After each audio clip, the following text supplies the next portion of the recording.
A very good afternoon, everybody.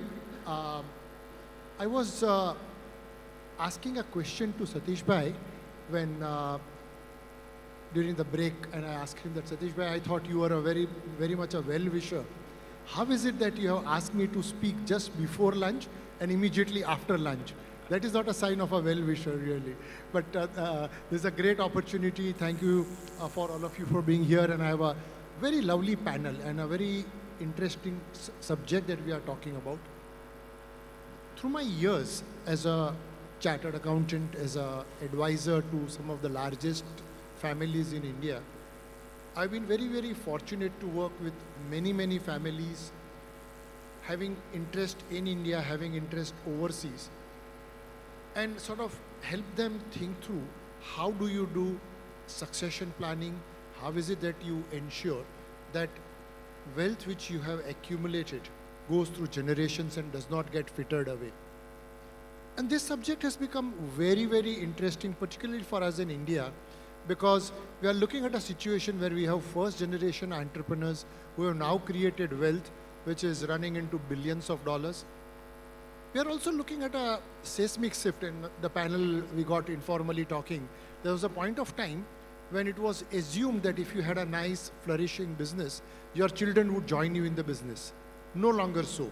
You now have a situation where family members may have diverse interests. Somebody may want to go into music, somebody may want to go into racing, somebody might want to start a very different business altogether. And we'll talk about those imperatives and how does one handle that. But you're looking at these situations evolve. And these are the situations we have to deal with. Mr. Samir Somaya was there during break and he was saying that I didn't have such a choice. Whether not having such a choice was good, or is it good to have a choice? Obviously, it is always good to have such a choice. And we have a very interesting panel today. We have 4 people with diverse backgrounds. We have people who have been in asset management, Jiten, we have Ankur, we have Yuvraj, managing family offices, we have Bijna, who really has seen and dealt with families not just in India but all across the world, so brings global perspective. So we'll have a number of interesting conversations. My job is very easy. I only have to ask questions and throw questions like darts at the panel, and I'm hoping that they will be giving some responses which are excellent. So let me first begin, and let me begin with you, Jiten, if I could talk to you about you. You deal with number of families, you deal with wealth, and you got experience talking about how this wealth goes from one generation to another. And obviously one is looking at wealth which is entrepreneurial in nature, looking at assets which are business assets, and then we're looking at other assets outside. How do you see generally families dealing with wealth? What are the strategies that you have seen which are successful, and which are the strategies which have not been so successful? Thank you so much, Dinesh Bhai. I think it's a pleasure to be here. Good afternoon, ladies and gentlemen. Dinesh Bhai, we've had various cycles of experiences. India has gone through a very big transformational journey, and we have seen a lot of these dynamics play out over decades. If you looked at the 70s and 80s before we liberalized, you had a lot of entrepreneurs who were there, and this was probably the license Raj. And from the 90s, you had so many of them who were actually the challengers to the incumbents. But what we see today is that India is a land of great opportunity. There are a large number of entrepreneurs who have come up, and today we are seeing the next gen, the new startup ecosystem, actually challenging the entire universe of companies that we are in. So one way or the other, the way to work has totally changed. Apart from that, I think many of the next gen people are not really looking at their businesses surviving if they run in the same way. So we have seen a lot of these businesses go through a very big transformational journey. In fact, I think, when you look at the evolution, we had the entrepreneurs and the professionals. I think in the last 10 years, India has given birth to a lot of professional entrepreneurs, which means that, they have a stake in business, they have their skin in the game, as well as they are growing the businesses very well. And that's the only way forward we see for, very high quality business actually to be ring-fenced and to actually pass on to the next generation, not management, but at least if you can pass control. Because all the younger generation is getting involved in 3 things. I think that's corporate governance, capital allocation and business strategy. None of them are going hands-on to run their businesses. So this is something we have seen as one of the new trends, and I think nobody wants to... If I could just butt in a question here. We had a very famous saying out in India that the first generation creates wealth and by third generation it evaporates. Any experiences there, anything that you see, any merit in this statement at all? Well, there are many examples in India. I would say there are many examples, but I have seen a lot of empires where the last gen came in and they just turned around the whole story. I'll give you an example of a small Baroda-based family like the Alembic, right? I mean, they were a very small, they got completely downsized to a very small empire that they were running, something that they were practically, non-existent. And the next gen actually, took it up very seriously, turned it around. Similarly, you have many examples of businesses where I think, you've seen a lot of empires break down, the JK Empire, you've seen the Mafatlals, you've seen many of them, where actually they have not been able to really rise much after the splits. So I think it all depends on how you look at the business, whether you are in traditional businesses, and what's the way forward today in a new environment, because I think the way of doing business, the business itself is being challenged. So I think, entrepreneurs have to look at it very differently. And I think one of the things we see is the younger generation is not interested, and a lot of them want to divest from the business, run their family offices. And I think there are too many of them who actually are interested in managing money. And we have, unfortunately, very less in the next gen who want to actually, build businesses. So that's the big worry we have, because India is a land of entrepreneurs, and we don't want that title to go away. So it's a big worry. Yuvraj, you want to come in? You and I were speaking about how do you see new generation come in, and you've been through that phase yourself. The question which comes in is that ordinarily one has seen that when an entrepreneur sets up something, is very, very good at it, creates multi-billion-dollar enterprise, but giving up is not giving up control is not something which one is used to.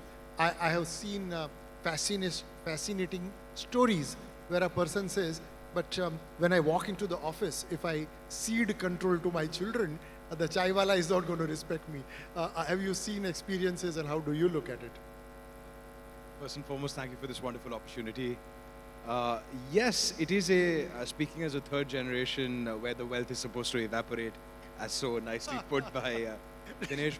Yes, it is a challenge. Less so now than maybe 10 years ago when I took over. The reason being, it is the age of innovation, it is the age of forward thinking, and on some level, the incumbents know that they are incumbent, and that comes with a whole load of baggage. My generation is typified by the fact that we are asset light, we bring fresh perspective to the table, and as it is to cede control, as you correctly said, the overarching strategy in generational wealth inheritances, in my set of clients, the prime strategy that is appearing, that is emerging, is the fact that control of the capital is not given up. There's a saying in Gujarati that says, "Muddal karta vyaj pyaru." It is a shift. Now, vyaj karta muddal pyaru. So, a very popular strategy that is emerging is Gen Next is not being given control over the capital, but is being control over the decisions of the cash flows that are coming in. Right? So, this is a more gradual way of giving up control from our predecessors to the next generation, where it is less tumultuous, where it is more calm, and at the end of the day, it is more tolerant of mistakes, because my generation is typified by making mistakes and learning quickly from them. Thank you. And Bijna, if I could pull you in, one of the things that one sees, and this is my own experience really, that one is talking at Indian families, we haven't seen a generation of wealth. You take away cases like Birlas, for example. Otherwise, the wealth in India is comparatively of a recent origin. And when I sit back and I talk to entrepreneurs and we talk about getting examples of overseas where wealth has been passed through generations, Rothschild, whoever else, how they've grown, Walmart, etc. there's a big difference between the Indian mindset and the overseas mindset. Maybe because, as I said, the wealth is of much recent origin. Any experiences that you have, anything that you would like to share there? Many. How much time do we have? I'll start with a few, but good afternoon, everybody, and thank you to this panel. So let me set a little bit of context, right? My learnings come from spending 25 years in financial services. First, 80% in capital markets, different parts of the world, and then the last 5 in entrepreneurship, venture capital, and managing effectively our family office as well. Some interesting stats. I mean, I'm based in India now, have been for the last 6 years. What we are seeing is an unprecedented time. Yes, on one hand, there's the economic Armageddon and shift that we talked about earlier. On the other hand, there are things like the fact that $84 trillion is coming to my generation, the millennial generation, which is supposedly the most educated and wealthiest generation in history recorded, and that's happening as we speak. There is also $1 trillion set to be inherited in India in the next 10 years or so by the next generation. There is also the great wealth transfer. Those of you who know what the great wealth transfer is will understand that that is the shift of wealth to future generations between now and sort of 2030-ish. There we are seeing that women will have more responsibility for household wealth as well as economic participation than ever before. In countries like India, that completely disrupts the status quo. At the moment, as a venture capitalist, I see and quite often debate why women are only receiving 2 to 3% of all VC funding. We're also seeing that, yes, like you said, and like we heard, some of us heard the Kotak say recently in an interview, that the generations that are coming through are focusing more on just managing money versus being operational and building businesses. There is a mindset shift. And yes, it's true, the data says that the second generation dilutes 80% of wealth and the third generation dilutes 90% of wealth. So when you add up all the different complexities and factors that we are dealing with, what we are left with is different cycles of, number one, maturity. Secondly, different appetites for governance. And third, different comfort levels around transfer of wealth. Now, if we look at examples like Warren Buffett, who wants to transfer his wealth mostly to philanthropy, or we look at companies that are being a little more strategic, so we could say, let's say the Walmart family, or let's say the Mars family, or even the Rothschilds. What we're seeing there, where there are lessons for us to learn, even if we're operating from a much smaller unit of family businesses or even our own family office, is how do we want to structure asset preservation, right? Sometimes in our culture, it's a difficult conversation to have if you want to sit down and say, I want to talk about my estate planning. I want to talk about my will. I want to talk about who has rights to my assets when I pass. Or if I have children, which child will have access to what and how that will be decided. Or if my children marry, what are the parameters to protect them and their future?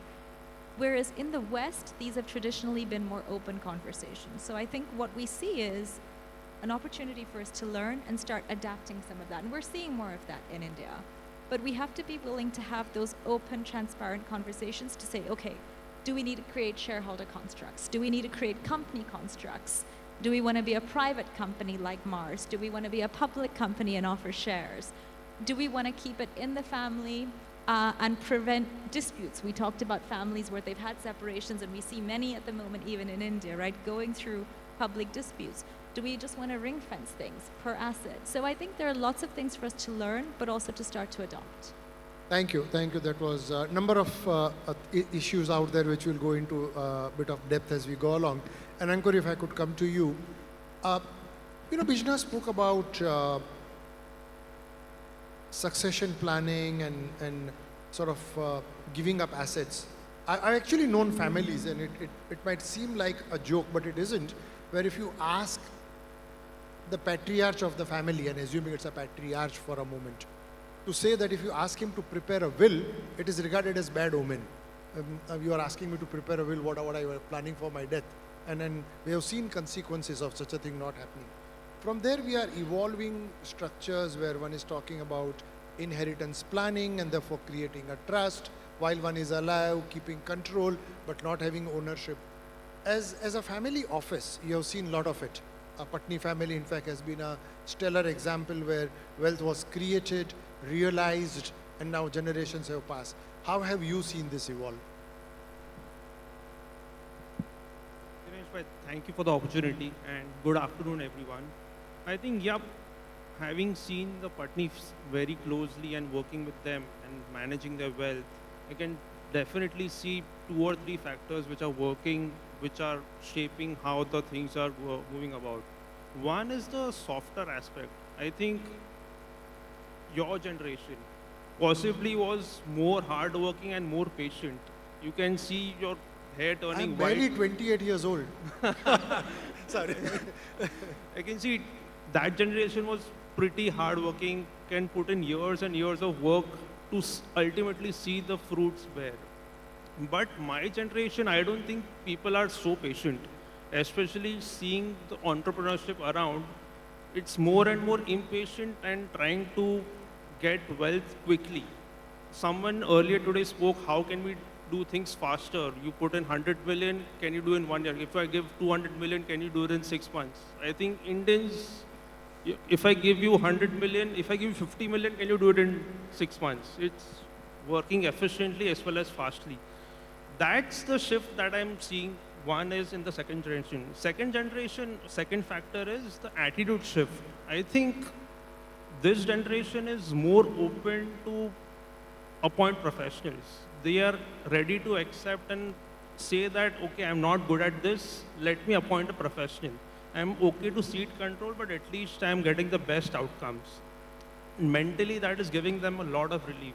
Ultimately, outcomes are important. That's why possibly in the last 10 years, from number of family offices, we have gone to from less than 50 to more than 500 family offices. That's the precise reason. Generational wealth has been created, but family offices are created and more professionals are handling that family offices. The reason is the same. I am okay to grow my wealth, but I don't need to grow that wealth. Professionals are there to work for me and work with the family office, and I can appoint them. That is the attitude shift we are seeing over there. And that's the precise thing that I've seen at Patni's also. They could have managed the wealth. They started the family office in 2004, possibly one of the earliest family offices in India. But they had a professional from day one. For the past 21 years, they have their own professional to manage the family office. Even though they have generated a bulk of wealth, they could still manage it, but no. That's the attitude shift. And third is the number of opportunities that are coming about for investment. You can't be an expert in everything. Therefore, there are startups, there is real estate, there is AIFs, there is public equities, there is commodities. Come on, a single individual can't be expert in everything. So it's okay to pass on some part of the responsibility to professionals. You engage in the final decision making, but it's okay to have a teamwork. That's how I'm seeing how the family offices structure as well as the working style evolving from a family-led businesses to a professional-led family office. So Yuvraj, you want to come in? Yeah, you this spoke reminds about me, alternative asset class and... No, so one of my clients passed a very memorable statement. We were talking about his portfolio, and he told me the worst thing I can do for my family office is go to the office, because if I go there, I will want to optimize. I will want to step on the toes of the professionals that are there as your gatekeepers, and that is the worst thing that you can do. They're there to do a job. They are the experts that you have managed. And it is impossible for one person to have all the answers, right? It is our job as the principals of the family office to identify the macros, to identify where to allocate assets. But at the end of the day, it is not our job to manage them. So for example, as you correctly said, alternatives are a very, very rapidly emerging asset class. Now, alternatives in themselves, while a single term, are so vast, right? They could be derivative alternatives, they could be commodities alternatives, they could be crypto alternatives. It is impossible for one person to be able to manage all of this, And especially, let's say, if you are that 1 in a million who is able to manage this, the topic of today's conversation is transfer, right? You can be very sure that the next generation will not be. So in terms of governance, in terms of the role of the patriarch and the Gen Next of this family office is to pick the right people, put them in the right place, give them a clear mandate, and get out of their way. So, Jiten, before we already moved sort of to say there is wealth and it is moving and it's being managed into a family office. But two things stand out. One is the patriarch, and again I'll use the word patriarch euphemistically, is somebody who's created wealth and he believes he knows it all, how it should be, with which family members should get what. And earlier today in the morning, Chetan Bhai spoke about involvement of female family members. But I have found generally that when one is looking at succession, one is looking at planning, involving all the members of the family, and particularly female members of the family, becomes very, very critical. Have you seen any aspects of it? Any thoughts there? So I think, one of the classic examples over time that is beautifully transitioned is the Dabur family. It has key members in the managerial positions for strategy, but I think it's totally executed by, professionals. So I think the big mantra groups have learned is that, remain focused on strategy. I think monoline businesses are now coming under threat because there's too much of competition. It's coming from nowhere. And I think you're in a global world, so you're being challenged every day. So I think, somewhere the old ways of doing business for the patriarchs also aren't, giving the same results. So I think that's one of the challenges. The other thing is, I think, passing on the reins, what we have seen is definitely a very difficult transition for the patriarchs to professionals as well as to family members. So I think in some cases we see them hanging around for a very long time and probably in turn destroying wealth. So we have seen that in several business houses. But I think somewhere, India has demonstrated very beautifully, just like a Walmart or something of that sort. You take a look at the Tata Group, you take a look at Mahindras, and I would say now even the Bijnas. I think they're functioning beautifully where none of the founders or family members are involved in any day-to-day activities. So and if I can just, step in for a moment. You spoke about Mahindras, and not very many people would know this, that when Anand Mahindra came on the scene, his side of the family had literally 1.5% ownership of the company. And Keshav's family had 18%. And none of the Keshav's family members were involved in the family business. And the question for Anand was, why am I working for 1.5%? And what if tomorrow Keshav decides to offload his shares and this company gets acquired, where am I left? So for families to manage those disputes, manage those conversations, difficult conversations, and thank God Anand was allowed to come in, and the way he has been able to transform and multiply the wealth. I think that's very, very important. But Bijna, if I could come to you, we spoke about, again, the topic which I was asking Jiten was involvement of family members and female family members, particularly in sort of passing on the wealth. I'm now not talking about day-to-day management of the business. Of course, there's no reason why that should not be the case. We are talking about succession. Any thoughts there? Any global examples there? Absolutely. It's a very important topic, and I'm glad you asked. So I'll give you an example close to home. In the UAE, there is a council that was kicked off by one of the rulers last year, which looks at the fact that there are many women in the region that inherit technically a lot of wealth, but under Sharia law, the men in the families are responsible for protecting them and making their decisions and executing what happens with that wealth. Now, women are intelligent, but physiologically, men and women have different emotional intelligence when it comes to decision making. And so the emotional intelligence of women needs to link with the education and awareness that they're given access to. So you can be someone who is worth, the top 5 percentile or even the bottom 5 percentile anywhere in the world. But if you don't have that understanding of what your decisions mean or what your asset allocation really looks like or translates into, you're kind of paralyzed. So the program that was kicked off here was to give women access to education in the top 5% quartile of this is your wealth, this is what it means, and okay, under Sharia law, your family members will be making the decisions for you, but there's no reason why you can't be informed and helping ascertain what that asset allocation looks like. If we take just India's story as a comparable, for the last decade, we've seen a massive shift in economic empowerment and economic literacy of women. So you've seen governments like, let's say Rajasthan, for example, where they rolled out iPhones to women during the pandemic, and they also subsequently said, go and learn how to fly drones. We want you to know how to use UPI, so your Paytm or your GPay or Cred or whatever you're using.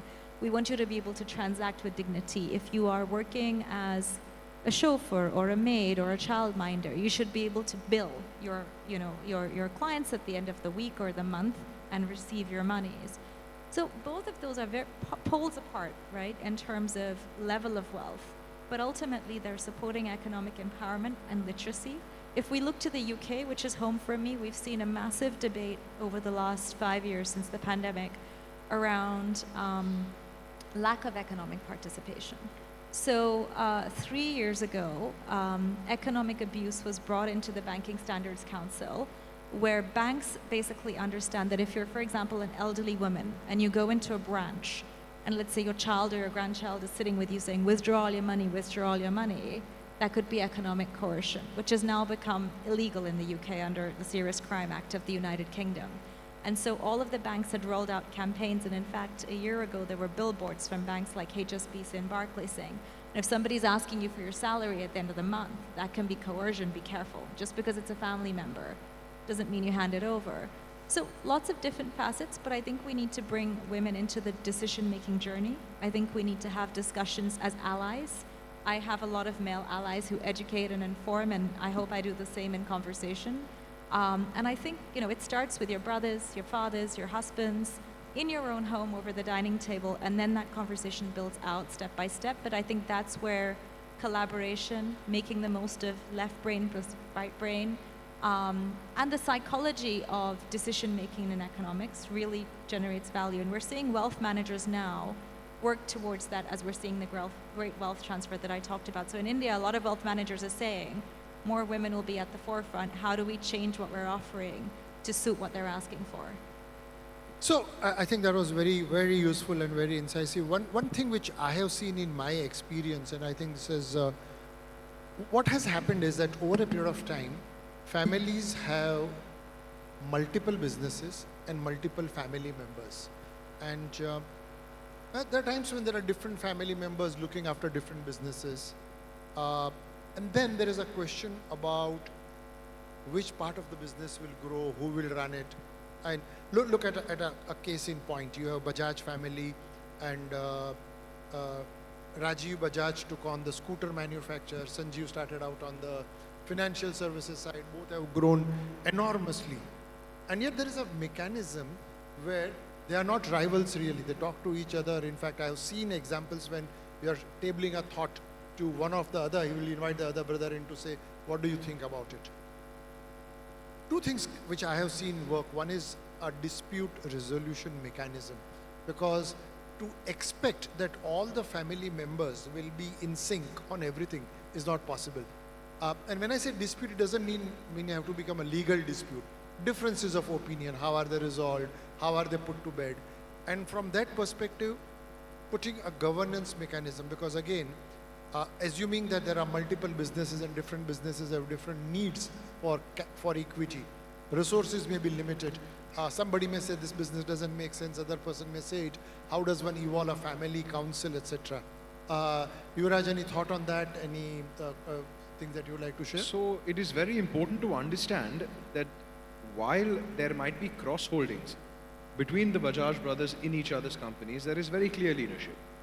This is my silo, that is your silo. The primary mechanism for dispute resolution is respect, right? It starts with a deep understanding that this is my area of expertise. While I respect your opinion and while you might be a major shareholder, the decision at the end of the day is with the captain of that business. This strategy has worked very well in n number of cases when there are large families that have diversified businesses. The Birla family, for example, there are very clear silos. Yes, there is an apex body, but at the end of the day, the apex body does not get involved in the smaller conversations. And in a very actionable fashion, what also happens is the nuances, the details, right? They are lost on the larger family. It starts off with appointing a captain, agreeing on strategy, and then letting loose. In terms of governance, yes, all of us can speak about effective governance and ethics and being clean, etc., etc. But this is a way of life. Why are we speaking about 4 families in India, right? There is wealth across the spectrum. But the reason why we speak about the Tatas and the Birlas is because on n number of occasions they've shown that it starts and ends with a clean moral compass. While these are things that can be put into a policy guide, at the end of the day, it starts innately. The most effective governance mechanism, especially for family offices, that we found is remove temptation. Right? So let me give you a very practical example from my own family office. The way I've structured it, because I find myself after 2 generations to have 2 sons. It's very clear, my sons will only be able to touch the capital in 3 situations. Number 1, a small amount for when they get married. Number 2, a larger amount for whatever they want to educate themselves in. And number 3, they can take out as much as they want for healthcare.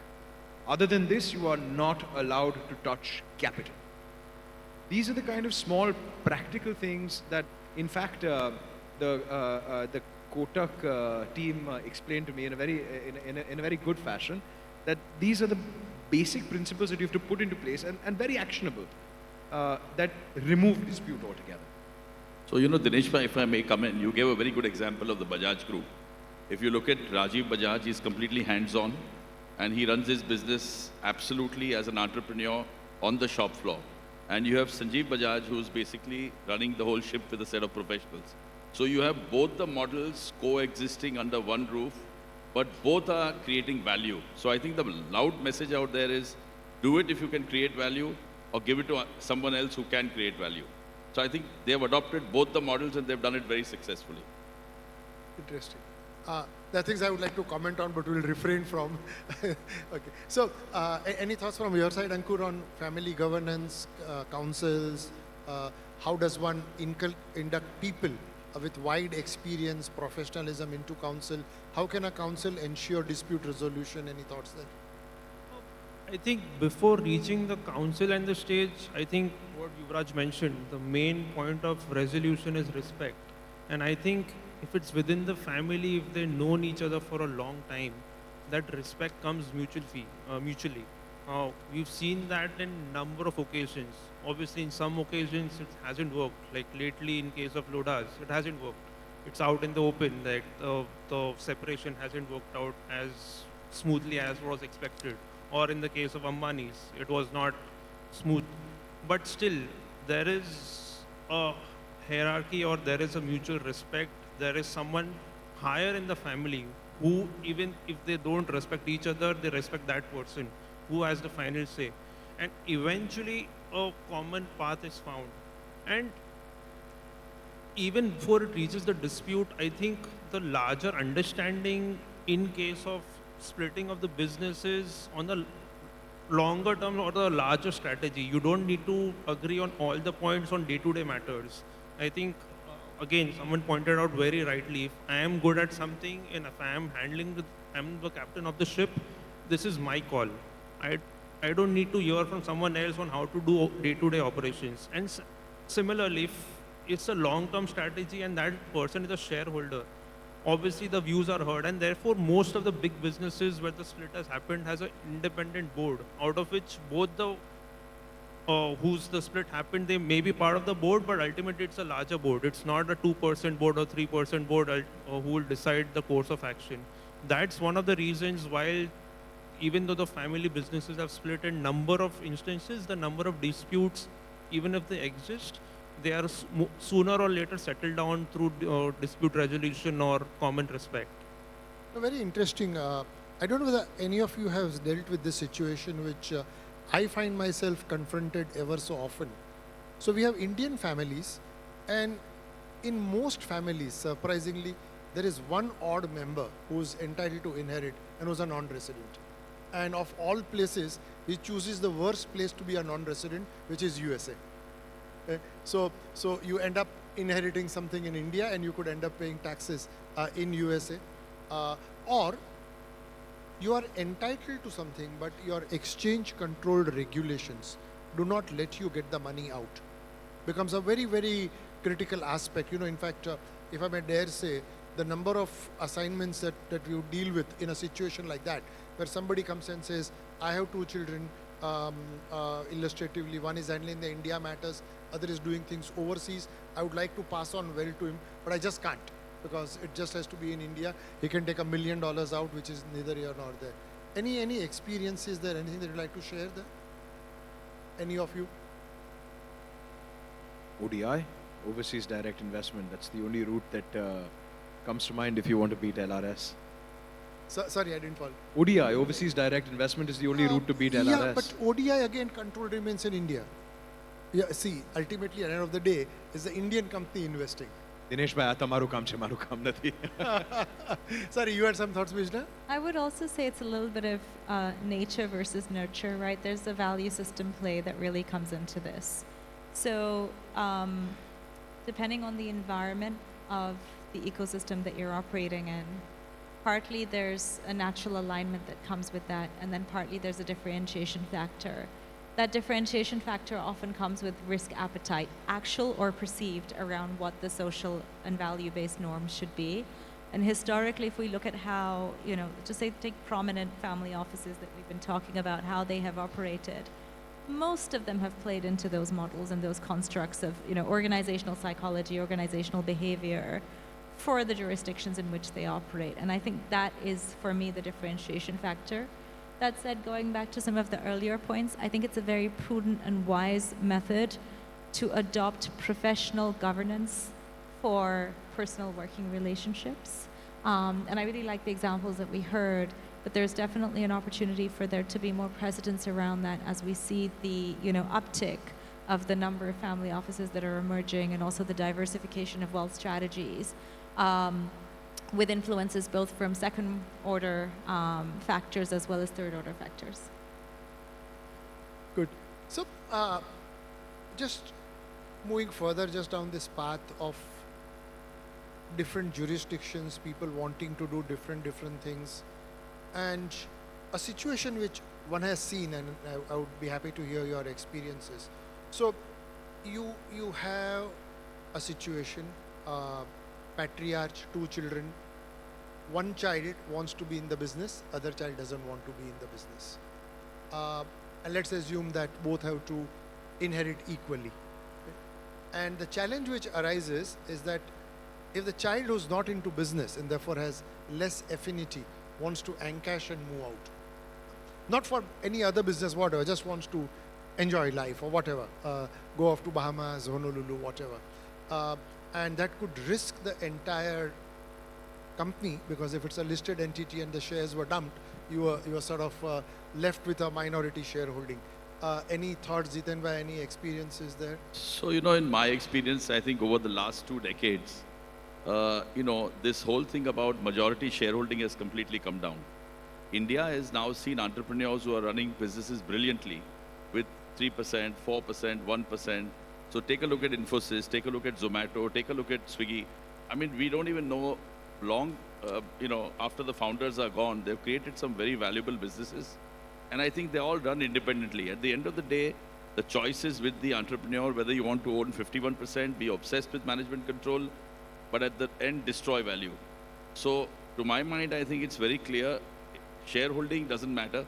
What value you are adding out there is very, very, significant. And I think the world measures you. If you're a listed company, it measures you by the value you create. So I think that's where India is going, because large number of entrepreneurs that have come today, the new age businesses, all of them have a very small fraction of holding. but they've delivered huge value. They've, created new concepts, new businesses. And if they were to be hung up on saying, I want 51, then India would never have built a tech ecosystem ever. So I think today, one of the things we need to let go is that management control and learn to live with even 2 or 3% shareholding as long as you're adding value, right? So I think, if you see NVIDIA, their founder's not holding, 40%, 30%, 20%. He's just holding 5-6%. But he's created one of the most valuable companies in the world. So I think this is where entrepreneurs really need to think about. And I think many of them in India are going down that line. But it's a question of mechanics as well, sir. I have 50%, my brother has 50%. I think my share is undervalued. My brother wants to go to the Bahamas, right? He dumps his shares. How does one prevent that from happening? Then I wish it was as simple as you are saying, because you are talking about technology business. But take a pharmaceutical company. And there is always somebody who actually wants to acquire you. And then you would be out of that business. So while and I agree with you that one does not have to be fixated with quantum of ownership, but there are traditional businesses and you could make your company vulnerable to a takeover in certain situations. I think definitely that's one of the situations. But I think if you run your company well, you always have private equity to back you up. So I think that's something which is a new avenue that's opened up. Take a look at one of the recent tie-ups where you have the founders So the point I was trying to make, Jiten, was just that. To say that when one is doing succession planning, one of the things is recognizing that if somebody does not want to be in business, if they are exiting, they cannot just go and dump the shares. There has to be a mechanism where the person who's running the business has to be afforded an opportunity to buy equity over a period of time, and finding that right balance of how do you protect the interest of the person running the business as well as the person who wants to get out is one of the most practical challenges that I have So I seen. think the larger groups today in India are ring fencing their shareholding by putting it in trusts. So I don't think any family member has an access. If you look at a Reliance or a Mahindra or a Tata's, I think these have now become so big that it's very difficult for any one faction to buy out the other, right? Absolutely. So what happens is many of these founders today very intelligently are giving only one option, the option of dividend payout to the brother who wants to be in Bahamas or wherever, So I just think that, there is no choice that they are left with. Founders want to protect their legacy. And that's happened with Walmart, that's happened with, very, very big empires that we have seen. And I think the way forward is the sacrifice. I mean, the younger generation doesn't have the right to think that this is all, my legacy and I need to get it. So I think many of the corrective actions that are being taken today by founders are to protect the legacy more than to protect the child. Absolutely, absolutely. So we are running out of time. The last question that I would like to just ponder over, and this is all in the public domain, so I'm not indulging in gossip, but we saw this whole thing on Hinduja family, where equity was held by one brother, and the question was whether he was holding for himself or for all the other brothers, and then the daughter came back to say, sorry, everything is in my dad's name and therefore belongs to us, and then one thing's in around. And therefore the question which comes in is that as you grow in size, grow in value, being prescriptive and having things detailed and spelled out rather than leaving things to understanding becomes very critical. Any thoughts, any points you have to make out there, Bijna? I would say it's very important to have conscious design weaved into what you're doing. And again, to the earlier points, I think we've shifted in the last 3-4 decades from specific family members owning specific equity stakes in a business to now specifically designed vehicles, right? Which basically protect the interests of the business, or the legacy as you call it, long beyond those individual family members. And I think that's super important. So to answer your question, I think design, but on a conscious and ongoing basis. If I give you my example, last Thursday we sat and had a workshop with my core team where we talked about, okay, what does the structure look like for us today? What do we know that's coming in the next 6 months? How do we create a 100-day roadmap to make sure that we factor all the risks around that? And that's not a one-time exercise. That's an exercise we'll conduct at least twice a year where we say, okay, economic factors, political influences, industry-related influences that will be coming in, could be regulation, policy, whatever it is. What does that mean for what we're working to do and what we're working to achieve? What is in our gift? What is outside of our gift?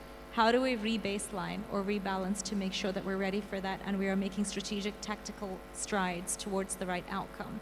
And so I think that conscious design is really, it's very simple, but it's very, very effective. And I've seen it in action, and I testify to it.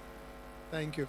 Azir, if I had to just put some concluding remarks, we had a very riveting round of discussion. We spoke about a number of issues, and I can assure you that we could carry on for the next couple of hours with more and more and more thoughts. And I'm glad we have a bulletin of a time where we need to move on. But it's just interesting to understand that creating wealth may be difficult enough, but maintaining that wealth through the generations, ensuring that it is not frittered away, ensuring that your successive generations are able to use, gain, profit from it and creates value on an ongoing basis is very, very critical. We had some interesting views from everybody on the panel. I thought we had a very, very engaging conversation. I would like to thank my panel members for a very engaging session, and thank you all for listening to us very, very patiently.